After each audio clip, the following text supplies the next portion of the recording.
Hello, I am Kirsty Gogan, co-founder of Terra Praxis, a new NGO focused on climate and prosperity, and managing director of Lucid Catalyst. So welcome to the event, Why Humanity Needs Nuclear, dedicated to the launch of Rosatom's global Atoms for Humanity initiative. The world's energy sector is undergoing a profound transition, driven by the need to expand access to clean energy and boost socioeconomic development, especially in emerging economies, while at the same time limiting the impacts of climate change, pollution, and other unfolding global environmental crises. Fundamentally, this transition requires a shift from the use of polluting energy sources towards sustainable alternatives. The UN's 2030 Agenda, distilled in the Sustainable Development Goals, is an indispensable tool for navigating this shift from polluting sources of energy to clean alternatives. In this new global initiative, we explore how nuclear technologies contribute to the Sustainable Development Goals and how expanding their use could enable faster progress towards a sustainable and prosperous future for all. Nuclear saves lives by preventing the harmful air pollution, transforms lives by lifting people out of energy poverty, and opens once-in-a-lifetime opportunities for young engineers and scientists. Behind every statistic, there are human stories that are real and compelling, and today we will hear some of these stories. Now it's my pleasure to introduce our first speaker, Rosatom's Chief Sustainability Officer, Polina Leon, who will give us a welcoming speech. Hello, Kirsty, and thank you for your introduction. We are meeting here today to discuss something very important: how to make a world a better place. If you want to change, you need a goal. The blueprint for global prosperity now is being explicit in the United Nations Sustainable Development Goals. Energy is quite a crucial component to make these goals to happen. Firstly, almost 1 billion people now still do not have permanent access to electricity. Secondly, we need to ensure growing demand for energy all over the world. The ongoing global pandemic highlights again and again that energy sources should be reliable. Energy must be accessible around the clock when your healthcare and the entire national infrastructure depends on security of power supply. Together with that, the climate change challenge requires energy sources to be clean. Nuclear energy fits both these criteria, as it is reliable and low carbon. It works 24 hours, 7 days a week. It produces no direct CO2 emissions and leaves almost zero waste behind. Actually, nuclear technologies have plenty of applications to support human beings. They help to fight with climate change, to improve healthcare and agriculture, to provide clean water, and to help building resilient infrastructure. I would say that nuclear is quite a universal tool to get into a better future for everyone. As a nuclear society, we used to believe in all these advanced nuclear technologies. But together with that, we understand that normal people do not care so much about high-tech electricity appliances or about abstract gigawatts. We need to talk with people on their language, because what we really care about is the quality of human life in every corner of the earth, not about just engineering triumph by itself. Usually, at the events like this one, we have very prominent talks with scientists, executives, and officials. I suppose we have to invite common people to join our professional discussion. Today, there is going to be a debate on social, environmental, and economic benefits of nuclear technologies. We have also prepared something new and different for you.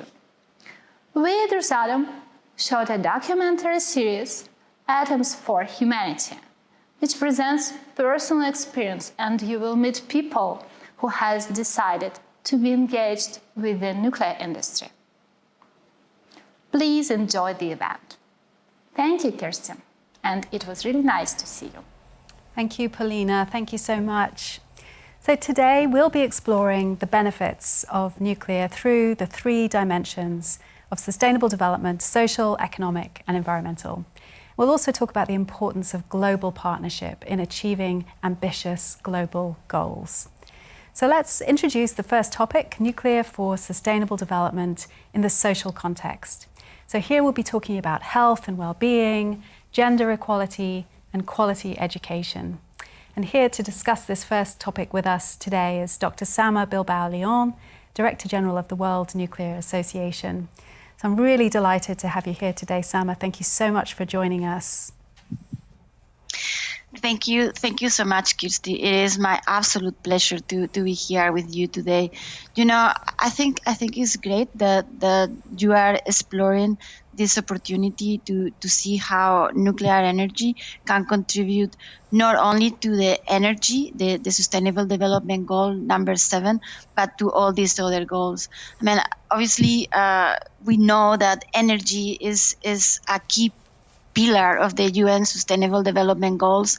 And as such, as the world becomes more urbanized and the number of countries that enter this middle income bracket, the aspirations of individuals are also going to increase. So, of course, energy and nuclear energy in particular is going to be super important. But obviously, there are many other things such as better education, stable jobs, better diets, better healthcare, access to cultural and leisure activities, and you know, overall this higher quality of life that is very important. And I'm very glad that we are going to discuss some of those aspects today. Oh, wonderful. Yeah, me too. I mean, these are issues that I know are close to both of our hearts. You know, access to energy is kind of a feminist issue, and you know, one of the core Sustainable Development Goals relates, of course, to gender equality, but also it's about public health and well-being. And again, this is absolutely central to the Sustainable Development Goals agenda. And I think, you know, nuclear energy can contribute really meaningfully to both of those objectives. I could not agree more with you, Kirsty. I mean, I think that nuclear energy, the energy per se contributes obviously to having this reliable and resilient 24/7 energy supply that we know is absolutely indispensable to power modern health infrastructure. And frankly, I mean, we are in the middle of this very, very terrible COVID-19 pandemic, and we are seeing every day how essential having access to 24/7 electricity is to cope with this crisis. And of course, the fact that nuclear energy is a very low emissions technology is going to ensure that we have clean air, clean water, and we have plenty of open space to actually enjoy and have healthy communities. But you know, I think that many people don't realize that beyond the very important role of nuclear energy, nuclear science and technology plays an incredibly important role in the health of many communities. You know, I think that nowadays, particularly in developed countries, it's very rare to have anybody that has not had a nuclear medical procedure. So, like for example, from the diagnosis of medical conditions, I mean, who hasn't had an X-ray for a dental procedure because of a broken bone or because of a mammography? So these are incredibly important procedures.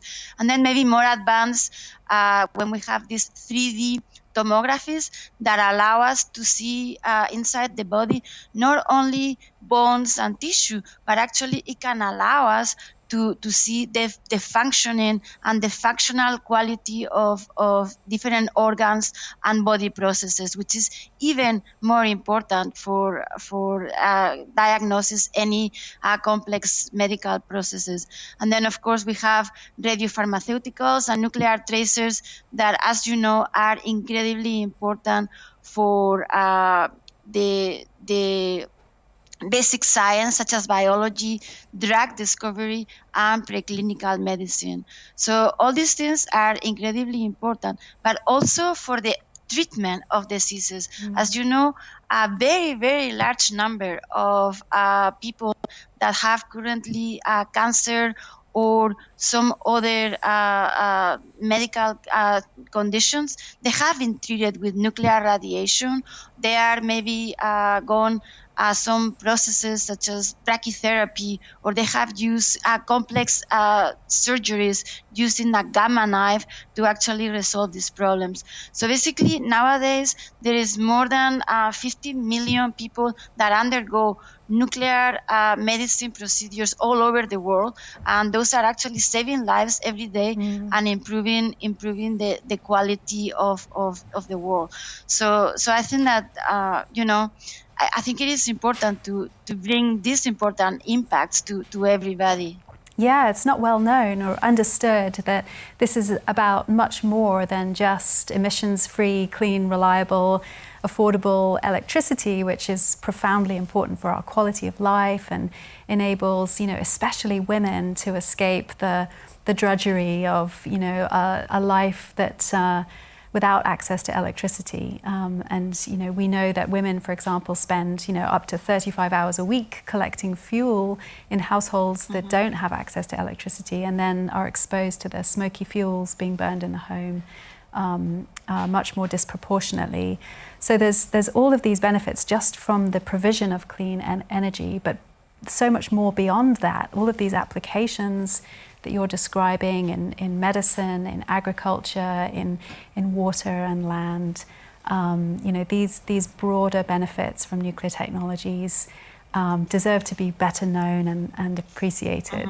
And then, of course, in order to deliver those benefits to society, it means all kinds of opportunities for young people to have really rewarding, interesting careers in science, engineering, and technology. Tell us a bit more about that. Yeah, you brought that up. I mean, I think that it's not well known that nuclear science and technology is used in many, many fields. You mentioned some of them. Obviously, energy, we talked about that. We talked about health and medicine, but then it's used in agriculture, it's used in art, it's used in environmental protection. It is used in archaeology. So the reality is that there is a tremendous need for skilled technicians, engineers, physicists, radiation experts, and nuclear medicine specialists that are really going to be there to provide the support to implement this technology and this science to the benefit of society.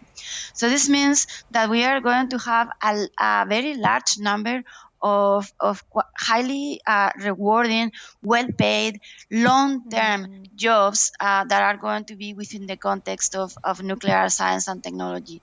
So let me start perhaps in energy, because those are the better known jobs.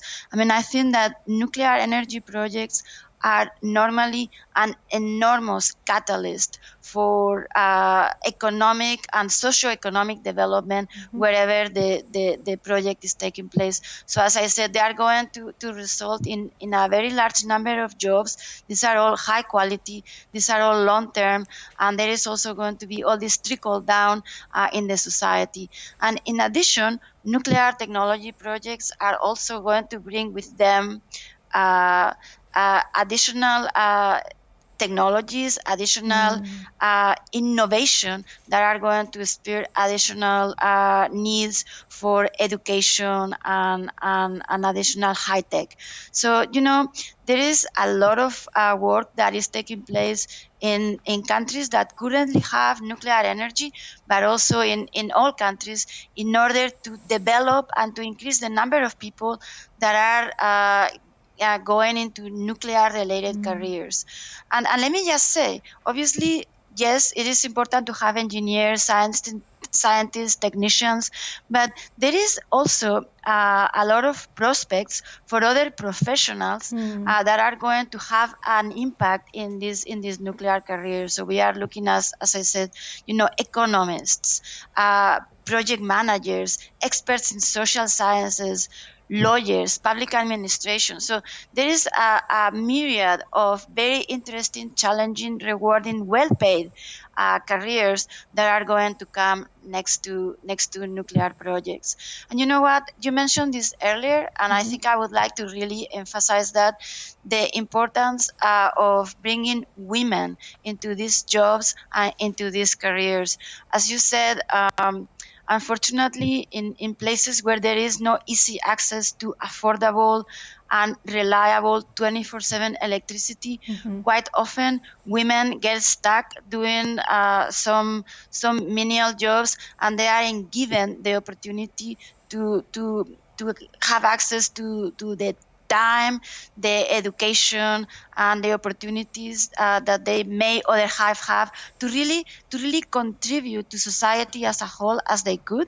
So I truly think that giving them access to these additional educations in science, technology, math, engineering is going to allow these women, together with the access to this 24/7 electricity, to actually explore new opportunities to develop and contribute to society. That's wonderful, Sama. That's so wonderful. And I know that you have also been a professor teaching young people and, you know, at the beginnings of their careers. And what have you found as being a big motivation for young people when they decide to come into the nuclear sector?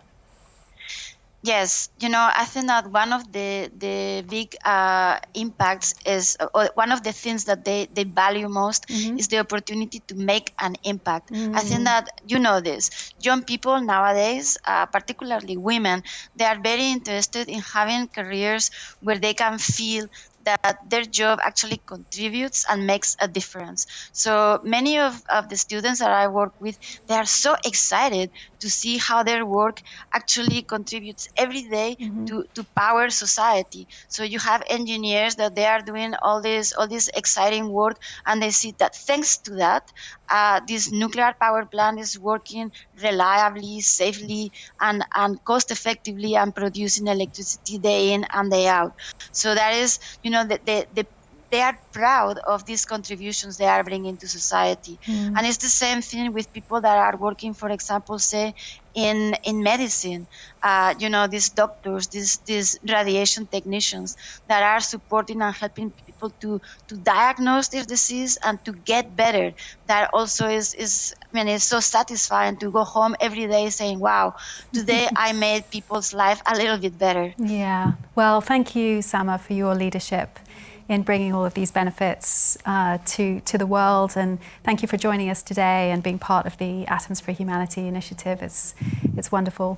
We really appreciate it. It was such a pleasure to be today with you, Kirsty. Thank you so much. Thank you. So now you'll see the first documentary film from the Atoms for Humanity series, which shows a story of two Turkish young engineers, Burak and Yanan Altli. They were among the first Turkish nuclear engineers who went to Russia to get education in the nuclear industry. And now they work at the construction of the first nuclear plant in Turkey. Benim hayalim, ülkemde nükleer alanda onu ileri taşıyabilecek ve geliştirebilecek bir konumda olmaktır. Benim hayalim çalışmış olduğum şirkette başarılı bir çalışan olmak. Bizim en büyük hayalimiz mutlu bir aile olmak.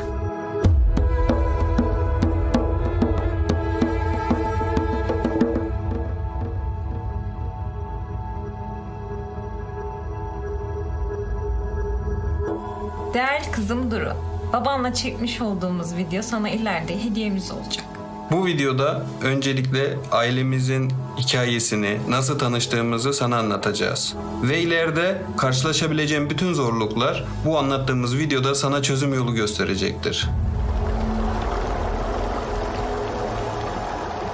Babamla biz üniversitedeyken tanıştık. Daha sonra babam Rusya'ya eğitime gitmeye karar verdi. Rusya'da okurken bana burada çok güzel bir eğitim var, gelebilir misin dedi. Teklifte bulundu ve ben de Rusya'ya gittim. Orada yaşarken birbirimiz olmadan yaşayamayacağımızı anladık ve evlendik.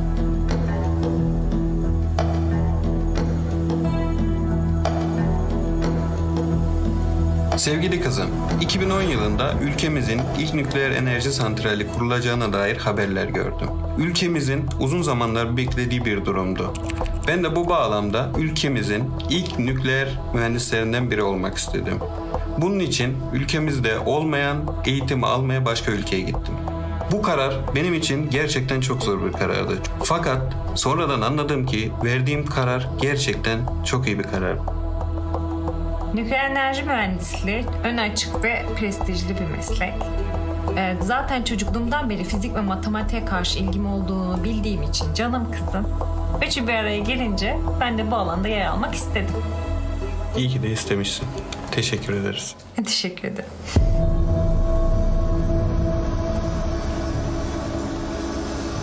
Sevgili kızım, gençliğimizden bu alandaki uzmanlığımıza kadar olan hikayemiz bu şekilde başladı.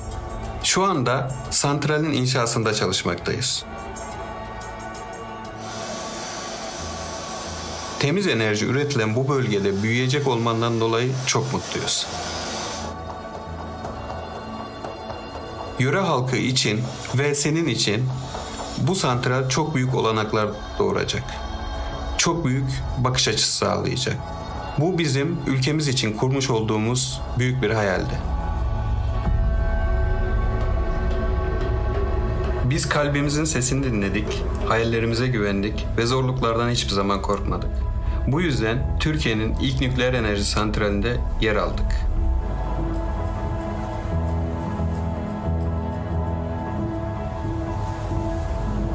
Canım kızım, sana bir annenin nasihati. Eğer doğru aşkı bulursan sakın onu kaybetme. Rusya'da yaşadığım deneyimler bana gösteriyor ki eğer doğru kişiyi bulursan o sana güç kazandırır, hayattan ne istiyorsan onu gerçekleştirebilirsin. Annenle biz çok güzel bir yuva kurduk ve sen bu yuvaya güneş gibi doğdun. Sen bizim aşkımızın ve yuvamızın, hikayemizin devamı olacaksın. Kızım, belki sen ileride bizim mesleğimizi devam ettirebilir, nükleer alanda çalışmak isteyebilirsin. Fakat sana karışmak istemiyoruz. Bu senin seçimin ve senin hikayen. Hayattaki asıl amacımız senin için iyi birer aile olmak ve ülkemiz için iyi birer profesyonel mühendis olmak. Anne ve baban olarak senden istediğimiz zor kararlar almaktan çekinme. Kalbinin sesini dinle. Allah izin verirse kalbin seni doğru yola götürür. Kalp hata yapmaz. Seni kucaklıyor ve öpüyoruz. Annen ve baban.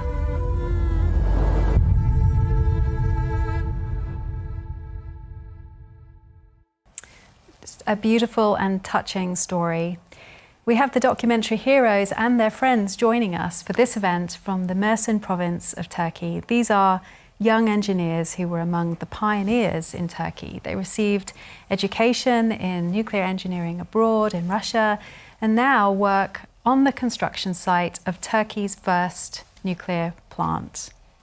Hello everyone, Burak and Canan, you have quite an interesting story. Please share with us what was your experience being part of the documentary.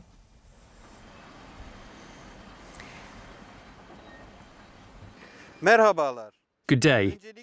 It was for sure an extraordinary and interesting experience for us. To be honest, at first we were a bit surprised that our family and our story got attention from the documentary team. But of course, it was a great honor for us to share the story of our family.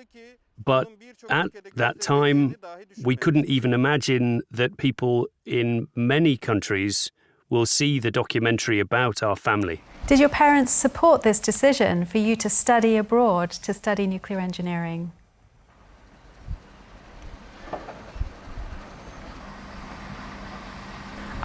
My family didn't want me to study in a different city. And when I told them I'm going to study abroad, they were really worried. When I told them what faculty I will be studying at and that after graduating I will be among the first nuclear engineers in Turkey, they were very surprised. It was important for me to get my parents' approval, and they supported me in turn. Now I'm here giving this interview with my husband and friends, and I'm very happy. Tell us, what would you say to young people in Turkey who are considering a career path in nuclear? I can say we are happy to be among the pioneers who got education in nuclear engineering and now are part of the first nuclear power plant in our country. I started working here in 2018. Since then, 3 years later, a lot has changed on the construction site. My only advice to those who would like to join us, follow your heart and listen when it speaks to you. All the challenges one may face here would only make you stronger. As you can imagine, there are plenty of work opportunities here for everyone. And I see you have other young engineers with you. Would you like to share your experience? Hi, my name is Meltem. I work in the Department of Environmental Protection. My job is to conduct environmental monitoring around the plant construction site.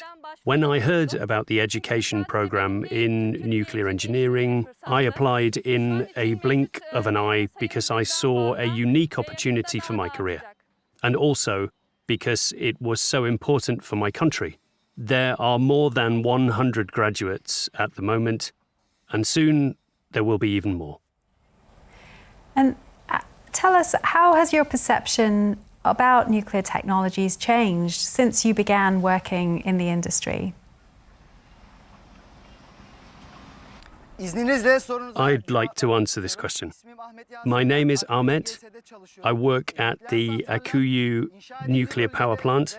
Nuclear power plants benefit the regions in which they are located, bringing positive change to the people living there. I know this from my own experience in Russia, where I had practical training at the nuclear power plants. Then I realized I made the right career choice. I saw with my own eyes how a nuclear power plant operates, how safe nuclear is as an energy source, all that made me believe that I am where I want to be. Young people living in the communities located near nuclear power plants don't seek opportunities in larger cities because they have them in the region where they live. Developed infrastructure, science, education, and much more. I know that the nuclear power plant will bring many benefits to our country and Mersin province.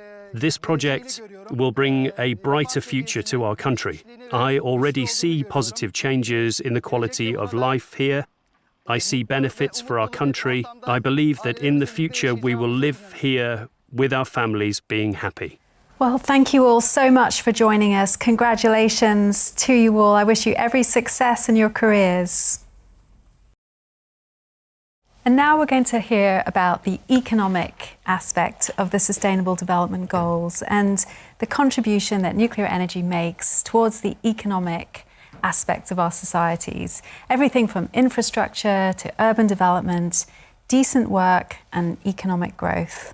And here to discuss those issues with us today from the perspective of Egypt, we are pleased to welcome Dr. Mahir Aziz, member of the World Energy Council. Dr. Aziz. Greetings to you, Kirsty. The establishment of a nuclear power plant encourages economy growth not only in its host country but across the surrounding region.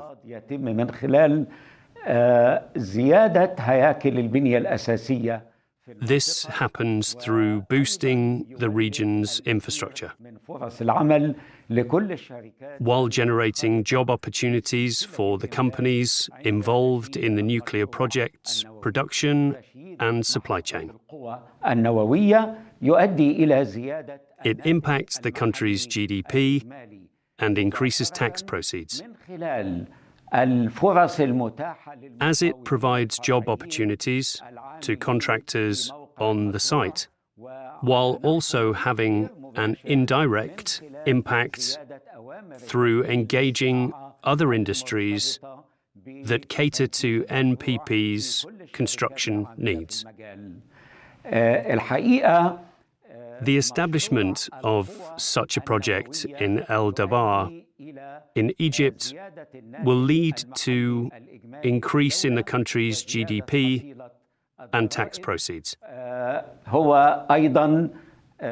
It also stimulates all economic activities in the country with significant developments in the region surrounding Egypt. The use of nuclear technologies will not be limited to the energy field, but it has more beneficial impact on economy and social aspects of society. It leads to improvements in humans' life in many aspects, especially healthcare and everything related to agriculture. In fact, when a nuclear project is established in a region, it will lead to comprehensive development in this region and all neighboring ones. This is evident in the Egyptian nuclear project in El Dabar, as it will allow for a reliable and sustainable source of electricity, while enabling Egypt to carry out development programs and fulfill an important aspect of its agenda, which is concerned with the establishment of the tourist strip in the governorate of Matruh on the Mediterranean coast. In fact, major breakthroughs are currently in progress within this area, most significant of which is the construction of the new marine, as well as major road networks in the whole area that are set to facilitate the establishment of an industrial zone in the future. And those are not the only advantages related to the establishment of a nuclear power plant. The nuclear power plant is able to provide clean energy that does not emit pollutants or greenhouse gases. Therefore, Egypt's nuclear power plant in El Dabar will aid in producing low-carbon electricity to contribute to the global effort in reducing emissions of greenhouse gases. In fact, Egypt's nuclear power plant in El Dabar aims to reduce the emissions of greenhouse gases and will ultimately contribute to the goals set in the Paris Climate Agreement. Wonderful. Well, now let's see this put into practice with our next film, which shows the story of the oldest fisherman in the province of Matruh, Egypt, Abdel Malik Tamawi. And this video shows the hopes of the residents of the province associated with the implementation of the El Dabar nuclear power plant project.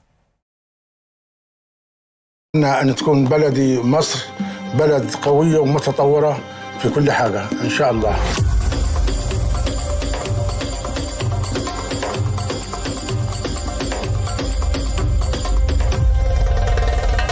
مرسى مطروح بلد سياحية وكلمة مرسى مطروح مرسى متروك يعني متروك من غير جبال مرسى هي مراسي كتير مرسى وطول عمرها على الساحل الأبيض المتوسط فكرني مدينتنا بالأحجار الكريمة اللي تم العثور عليها ولم يتم استخدامها لو تم استخدامها بطريقة أفضل تبقى حياة كريمة وأنا كأقدم صياد شفت مواقف كثيرة في البحر، وإن شاء الله اللي جاي يكون أفضل من كده. وأنا طول عمري صياد، نشأت من سن الطفولة في الصيد لغاية دلوقتي. وجدي كان الله يرحمه بيصحيني في الفجر، ياخذني معه وعلمني المهنة دي، وأصبحت متوارث فيها، وأغلبية أهلها كلهم صيادين، وعيشتنا كلها على الصيد. إحنا لازم عندنا ونمشي على العالم الحديث والتكنولوجيا اللي قاعدة اللي داخلة في البلد، وإن شاء الله بتوسع، وإن شاء الله اللي جاي يكون أفضل. أنا عارف أن محافظة مطروح ومصر بصفة عامة حيتعمل فيها مولد كهرباء، محطة نووية للطاقة الكهربائية في مدينة الضبعة. ده تطور جامد، وإحنا من زمان منتظرين اللحظة دي، ودي من 50 سنة أو نص قرن إحنا منتظرين، والنهارده ابتدى فيه، وده حيجلب علينا السياحة وفرصة العمل وكتلة سكنية وتحسين في البنية التحتية. المحطة النووية للطاقة حتكون أكبر محطة في أفريقيا، ودي تجلب كثير من السياح من أنحاء العالم لبلدنا، وتكون بلدنا أفضل، والسمك حيكثر في جنبيها، وإحنا حيحتاجوا هم السمك ده. ودي حاجة مفيش حاجة في الدنيا أحسن من الصيد، والأفضل إن نحن نفضل إن عيشتنا كلها في الصيد، لأن الصيد ده متعة ورياضة، وإحنا معتمدين إن شاء الله على المحطة النووية يكون أفضل بالنسبة للصيادين وللمهنة الصيد وللعالم أكمل.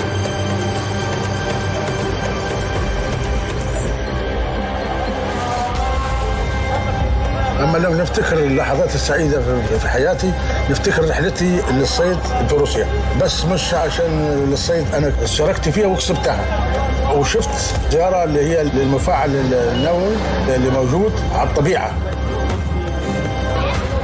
وشفت الناس اللي عايشة فيها بسلام، وشفت الأحياء فيها من الأسماك ومن الطير ومن الحيوانات اللي موجودة في داخل المفاعل، وادتني ثقة في الأمان أن المحطة دي نتمنى أنها تكون عندي.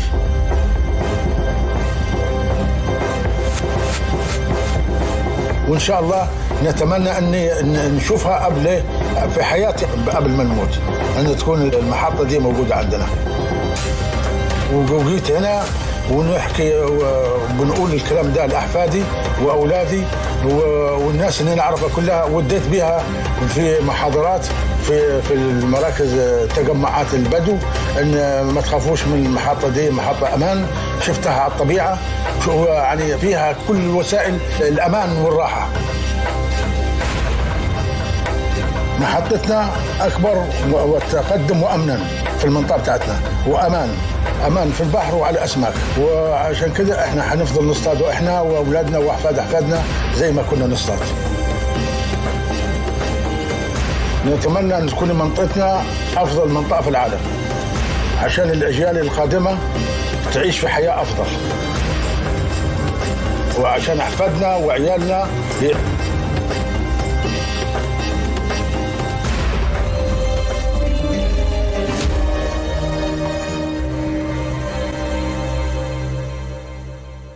So next we're going to look at the environmental dimension of the Sustainable Development Goals, and in particular goal number 13, which relates to climate change, 14 life underwater and 15 life on land.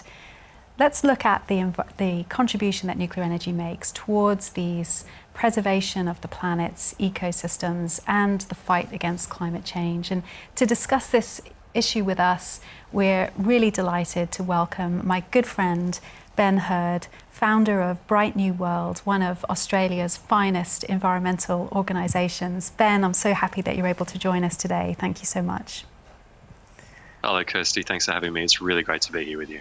Wonderful, wonderful. Well, Ben, I know like you and I both came to looking again at nuclear energy in light of the scale and the urgency of climate change, and really realising that it was going to be really tough for us to get all the way to zero just with wind and solar alone.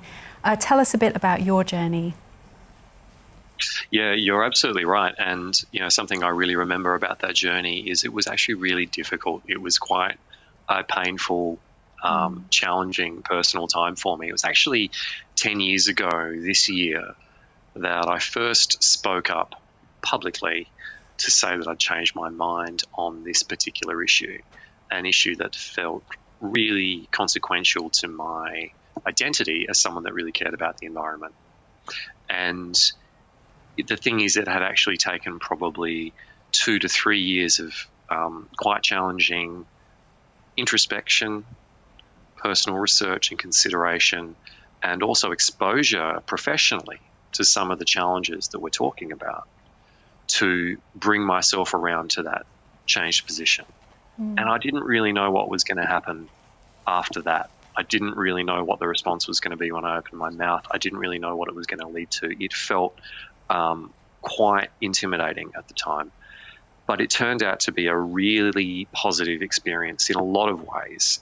It brought me into contact with a whole new world, a great many new people, like yourself included, who were starting to think in these ways as well.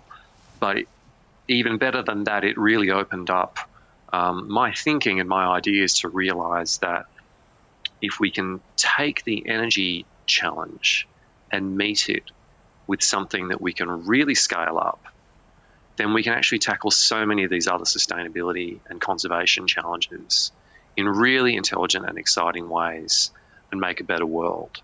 So this was transformational in my thinking about how to conserve the environment, how to care for the world around us, and has been very challenging, very difficult, sometimes confrontational, but ultimately very rewarding. And I'm glad to see and sense that there's a real change now in thinking that's becoming much more widespread on that topic. And that gives me real hope for what's going to happen next. Yeah, that's great. And I agree with you. I feel a real sense that there's a real, broadening of commitment and determination to tackle our biggest environmental and public health challenges, climate change, of course, being one of those. And there's a much greater awareness around the potential contribution that nuclear technologies could really make towards helping us address climate change, but also our other environmental challenges and public health challenges associated with pollution and all of the harm that's been caused to our ecosystems. And I know, Ben, you have a real credentials in terms of, your publishing on conservation and other environmental issues. Tell us a bit about what you've learned there. It was such an interesting journey because these were actually the issues that brought me to environmentalism as a really young person, probably before climate change itself. When I was young, climate change was still, when I mean really young, was still relatively new in the discussion. Young. But things like, thank you. Of course I am. Thank you. That's why we're friends. When you were younger. That's why we're friends. That's right. When I was younger, it was actually less prominent as an issue in environmental thinking that I was listening to. Really big issues of the day were deforestation, acid rain, air pollution. These were the things that I was most aware of as a really young person who was interested in environmentalism. And climate change actually came a little later in that and became something very all-encompassing, and it is. And it's so important. It is already impacting biomes all over the planet, and it's going to impact the chemistry of our oceans. It has such a big impact. But these other things are still really important too. And, I'm struck by the fact that it was climate change that got me interested in nuclear technologies again. And it was only some time after I really started to learn more and more about them that I realized that the word clean really applies to nuclear technologies in a very holistic way. The absence of air pollution is so powerful in terms of health of people, health of our settlements, health of our ecosystems, the absence of water pollution from the plants. And some of the writing that I did that was fairly influential was beginning to get people to think about land consumption and land area and what we will be doing with our landscapes and what our choices are for energy options as we move ahead. And the last thing I want to see us doing is, I guess, liquidating scarce natural landscapes in the name of tackling climate change. It seems to me to be in tension with the values that we're trying to address. the beauty of nuclear technology is that it takes that tension out of the picture. We can have that energy at scale and the clean air and the clean water and preserve our landscapes and actually help to begin restoring them. And that's, for me, extremely powerful. So the whole holistic package of benefits for the environment has come to mean a really great deal to me. Yeah, it's the tiny environmental footprint combined with the civilization's scale clean energy provision, which, you know, obviously has enormous, as you're describing, environmental benefits. But there's also this broader application of the nuclear technologies to support, improvements in agriculture and food production and the, marine health and other sort of important benefits for biodiversity and the environment. Tell us a bit about these opportunities. That's where we get some really beautiful synergies that start to happen. Most of the ideas and the technologies and the processes that we have for building a cleaner, better, more efficient world around us, they're fantastic ideas, but ultimately nearly all of them need to be energized in some way. Right. And for so long as that energy was going to be drawn principally from fossil fuels, there's a tension there because we're managing and improving the environment on one hand and making it worse on the other. So I think particularly about things like recycling and closing the loops of materials on plastics, on metals, on woods, and so that we can lessen the impact on our environment. It's a very energetic process. Yeah. And if we can make clean energy cheap, we can go for deeper recycling. Same thing at the mine face itself. If we can make clean energy cheap, we can extract more material from the same body of ore.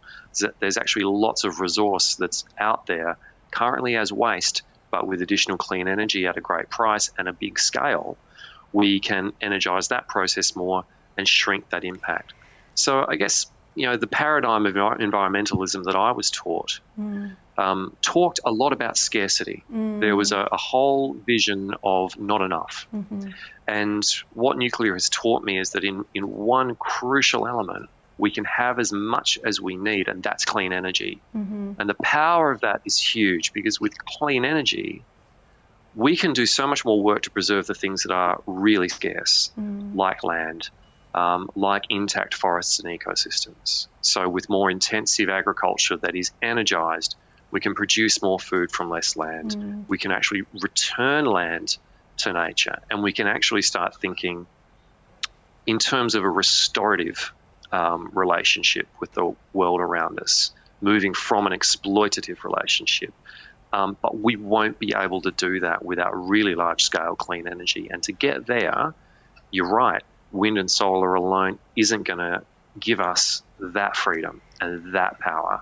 Nuclear technology is in the picture, and it's within grasp. Yeah, decarbonisation and prosperity, environmental protection and prosperity. These really are at the heart of the Sustainable Development Goals. And your vision that you've described, Ben, is that's the world I want to live in, where people do have enough access to clean, reliable energy that's absolutely foundational for our quality of life. And as you said, it's at the heart of all of our production, of all of the services and buildings and everything that we take for granted. Even our food production relies upon energy. And we have to remember it's about people. We can't forget why we're doing this. The world ultimately, in one form or another, will be okay. Yeah. But will it be a beautiful world for us? Will it be a healthy, happy world for us? And will the people in that world be prosperous? Will they be realizing their potential? Will they be living lives of health and well-being? And if anything about the last 3 decades of climate action has taught me, and you and I have been at 2 conferences of parties together, yes, watching these matters unfold, it's that we will not be able to trade off human welfare for action on climate change. They simply won't be traded off, and we must stop expecting them to be traded off. We have to walk these paths together, and energy and the availability of clean energy is absolutely crucial to that. And enhancing well-being leads to cleaner environments around us, lowers birth rates and removes pressure from that aspect of population growth. It's just a wealth of benefits. But we don't get there by saving the environment for its own sake. Let's save it in an active sense about the world we want to make and be a part of. Exactly. That, for me, is motivating. Wonderful. And with nuclear technologies in the picture, I feel like that's really attainable. That's wonderful, Ben. That's a beautiful contribution to the Atoms for Humanity initiative. Thank you so much for joining us. So now we move to a new documentary story about the beekeeper, Svetan Jovov from Kozloduy, which demonstrates the contribution of the Kozloduy nuclear power plant to the preservation of the Bulgarian environment through beekeeping. Имам една голяма мечта и тя е хората да обичат и ценят пчелите, защото пчелите са трудолюбиви и организирани същества и винаги са носили само големи ползи за човечеството.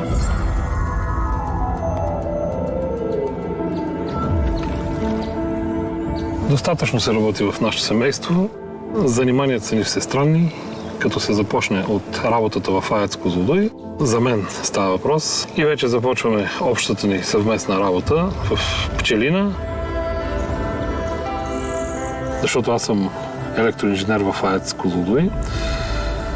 Завършил съм електроснабдяване и електрообзавеждане на промишлени предприятия и 22 години работя в откритата уредба на АЕЦ Козлодуй. Поддържаме правилната работа на защитите на проводите, които са в България и международните електропроводи, които тръгват от АЕЦ Козлодуй.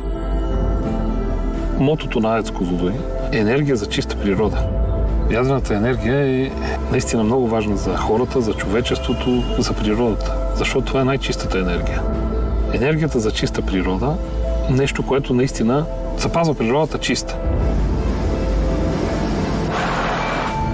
Имаме чиста природа, имаме здрави пчелни семейства, имаме здрави хора. Така че нещата са свързани. Ядрена енергия, здрави пчели и здрави хора. С пчелите започнах преди много години. Бях на 15 години. Това беше по желание на моя дядо Цаню. Имахме 12 кошера, семейни. И се наложи да го направя аз. В първия момент ми беше много странно, много чудно и дори ме беше страх. Но направих опит, получи се, след това втори опит, отново се получи. Добих малко теоретични познания, в началото малко, в последствие те се разшириха. И така започнах работа с пчелите. При мен на първо място поставям винаги семейството си. Ние сме семейство, 4-членно семейство, съпруга Ваня, синът ми Цветан и дъщеря ми Стефани. Винаги сме заедно във всяко едно начинание и тази сплотеност ни кара да сме задружни, да работиме заедно и да постигаме целите си. Моите продукти са оценявани винаги положително, защото те са на 100% натурални, защото те са произведени с много любов. И това също много ме радва и аз се гордея с тези постижения. Който е бил мой клиент, винаги е остал такъв. Моя син е тръгнал по моя път. Целта му, чрез тази специалност, е да започне работа в АЕЦ Козлодуй и да се върне в града, да се върне при семейството. Има някакви начални познания в пчеларството, помага когато се наложи, когато аз изискам от него. И това ме обнадеждава, че той ще унаследи и пчеларството от мен като занаят и като хоби. На мен пчелите ми дават енергия, сила и желание да вървя напред във всяко едно начинание. Влизайки в пчелина, аз винаги се зареждам положително. Атмосферата там, въздуха са коренно различни. Дори след един натоварен ден, тежък ден, когато отидеш в пчелина, когато влезеш вътре, отвориш един кошер и когато чуеш просто звука и когато излезе аромата на прополиса и на прашеца, на всичко, ти се чувстваш просто разтоварен и енергийно зареден. Моят дядо Цаню, който в момента съм сигурен, че ме гледа от небето, Надявам се, че се гордея с мен и с семейството ми, с нашите начинания, с пчеларството и с успехите, които сме постигнали.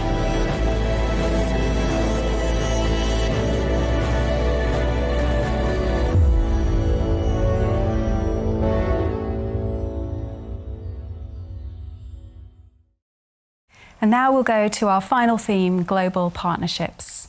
And I can't think of a more ambitious global endeavour than the ITER project in the south of France, an incredible human endeavour in science and engineering to harness the power of the sun here on Earth.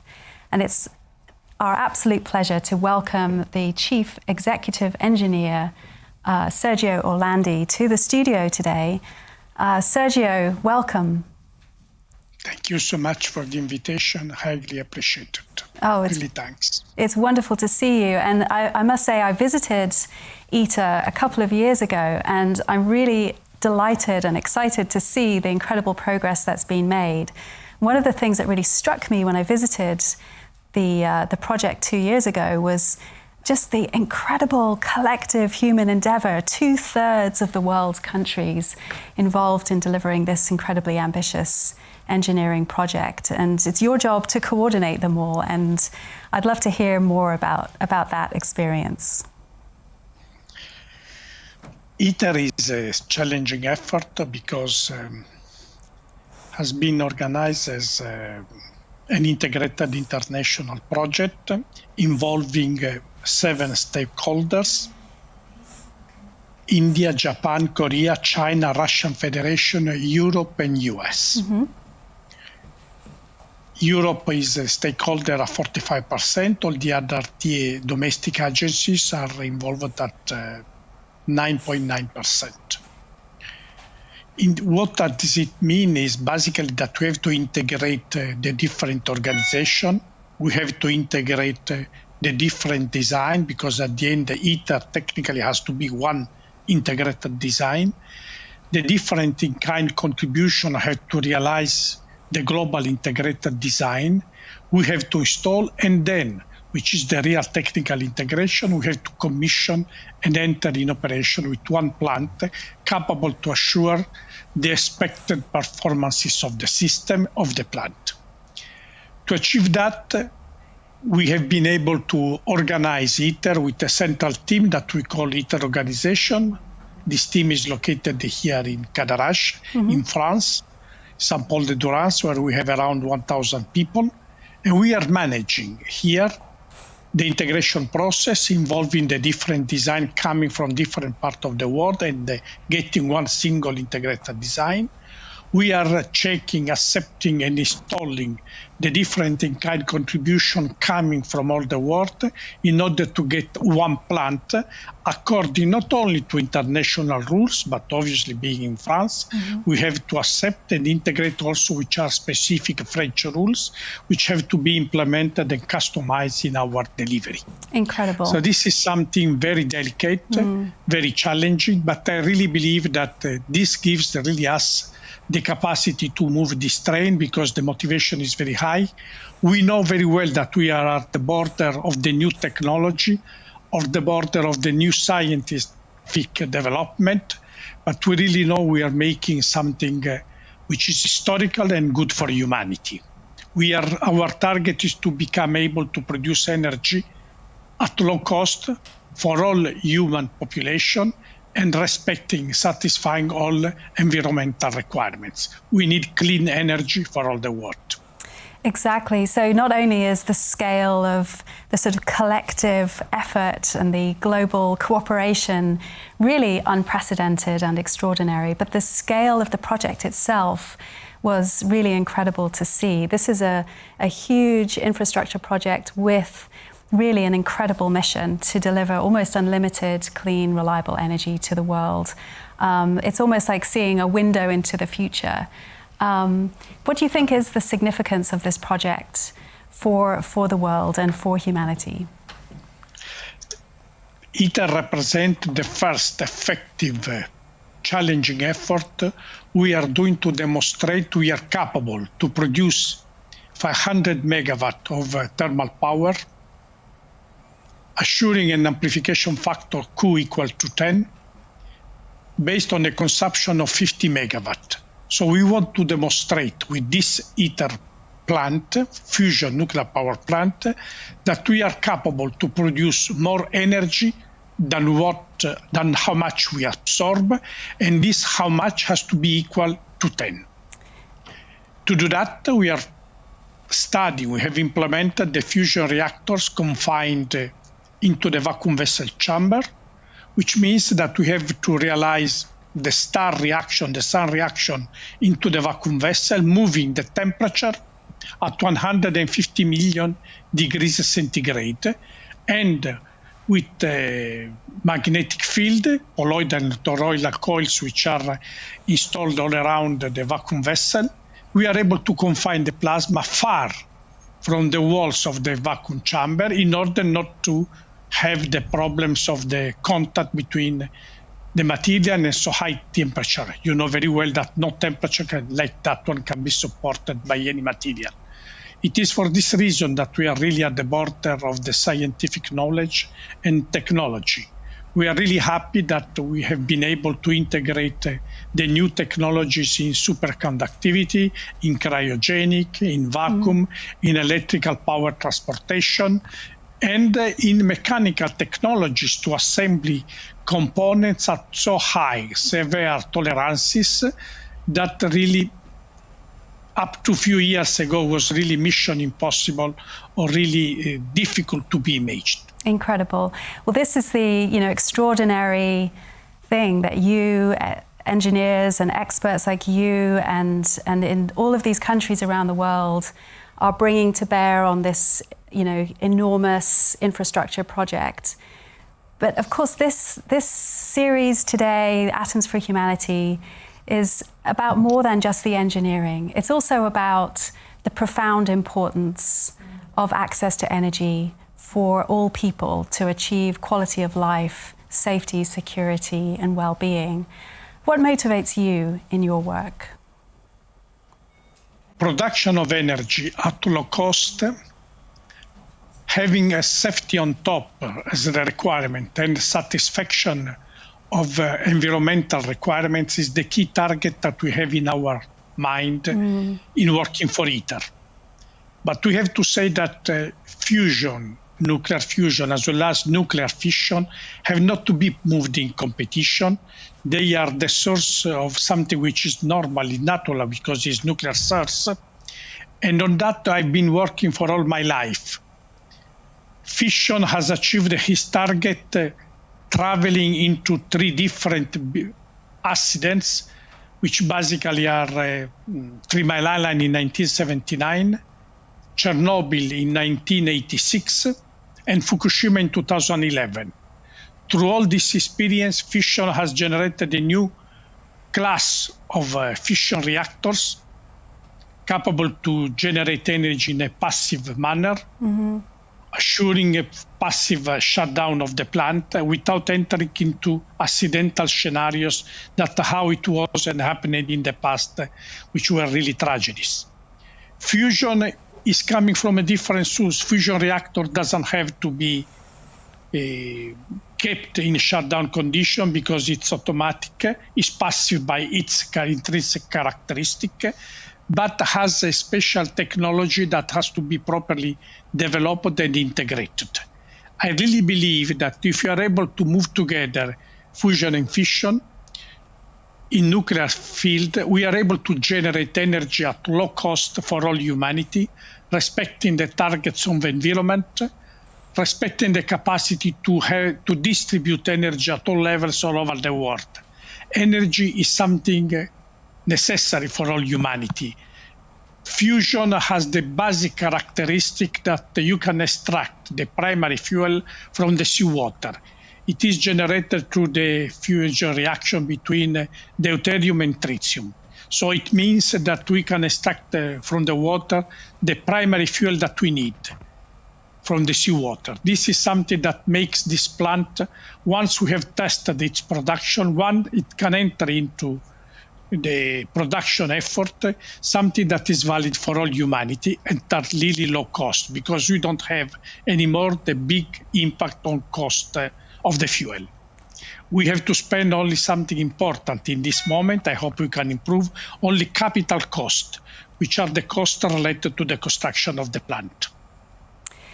Fantastic. Well, not only will you deliver, we hope, this incredible outcome of clean, reliable, low-cost energy for all of humanity, but through the ITER global partnership, we're also bringing those skills and scientific knowledge and engineering expertise to so many countries around the world and really sharing those benefits globally with so many countries around the world. It's really extraordinary, and thank you so much for joining us. I'm really excited now to share with you the documentary film of which Sergio is a hero, the next Atoms for Humanity film, where we have the opportunity to see for ourselves the ITER project. My dream right now is just to be able to complete ITER project on time. Then I can relax and spend my life with my family.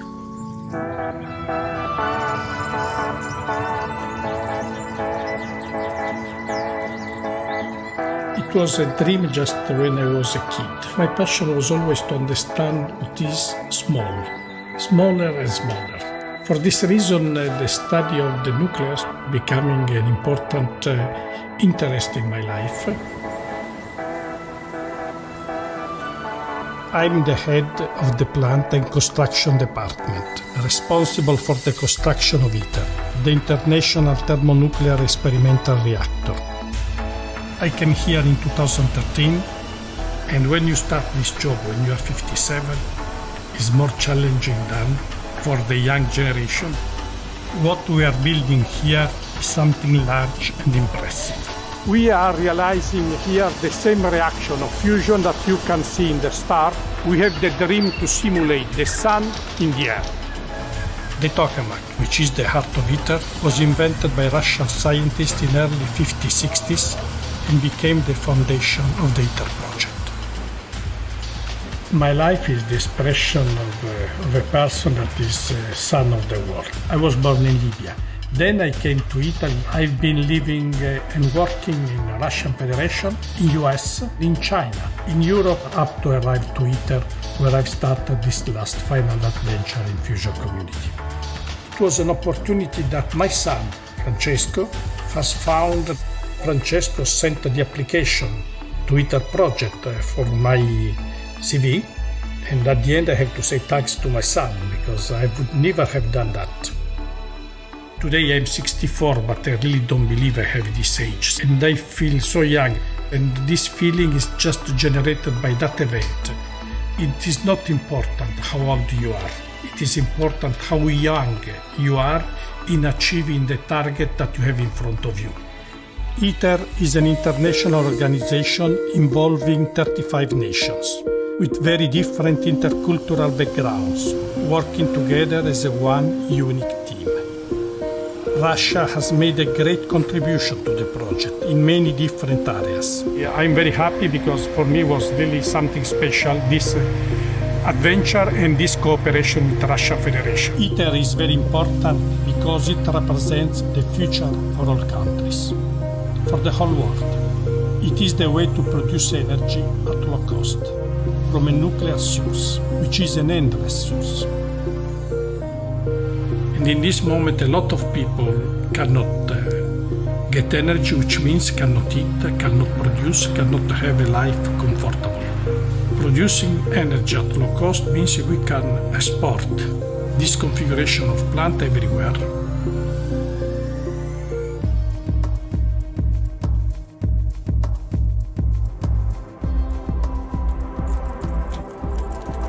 I had the strong support of my wife first. When I met my wife in 1977, we were talking a lot about the experience to enter in the capacity to help people, because when you can give without expecting anything back is the best way to get an impressive achievement for yourself. For this reason, we plan also each year to have 1 week or 2 weeks to spend in Africa or in other countries where we can devote our attention to the people that has more needs to be supported. Energy is needed by all countries, all over the world. And I believe this is something very important for all of us to achieve.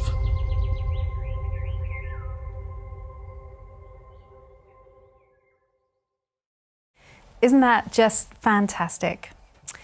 So today we've heard so many ways in which nuclear technologies are protecting public health and the environment, improving lives and quality of life. The evidence could not be any clearer. Nuclear technologies are sustainable. So thank you for joining us today. I found this really inspiring and I hope you have too. If you're already watching this broadcast directly through the website, then please stay put. But if not, please visit atomsforhumanity.com.